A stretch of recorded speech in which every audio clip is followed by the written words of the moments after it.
Welcome back. Adilabad పర్యటనకు వెళ్తున్న BRS working president KTR కు ఘన స్వాగతం పలికారు పార్టీ శ్రేణులు. ఇక సోన్ మండలం గంజాల్ టోల్ గేట్ వద్ద ఆయన గులాబీ శ్రేణులను ఉద్దేశించి ప్రసంగించారు.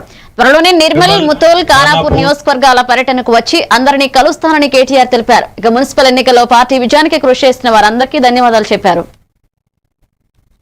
బాల్క సుమన్ గారిని ఏదైతే జైల్లో పెట్టినారో మా అన్నదమ్ములందరినీ, మా అక్క చెల్లెలందరినీ తొందరలోనే కలుసుకుంటా.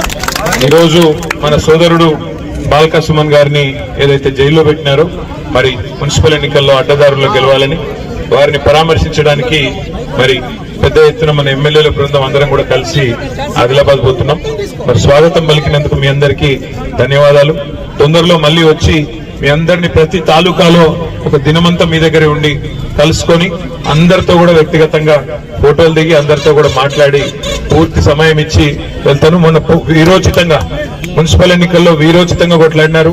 నిర్మల్లో గాని, ఖానాపూర్లో గాని, అట్లాగే ముదోల్లో గాని హృదయపూర్వకంగా కంటెస్ట్ చేసిన ప్రతి ఒక్కరికి, పోరాడి మరి గెలిచినా ఓడినా పోరాడిన ప్రతి ఒక్కరికి హృదయపూర్వకంగా నమస్కారాలు తెలియజేసుకుంటూ 2 ఏళ్లలో మళ్ళీ మనకు మంచి రోజులు వస్తున్నాయి.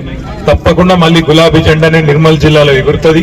3 నియోజకవర్గాల్లో కూడా ఖచ్చితంగా మన ఎమ్మెల్యేలు ఉంటారు. 2 ఏళ్లలోనే జరుగుతుంది. తొందరపడవద్దు, భయపడవద్దు.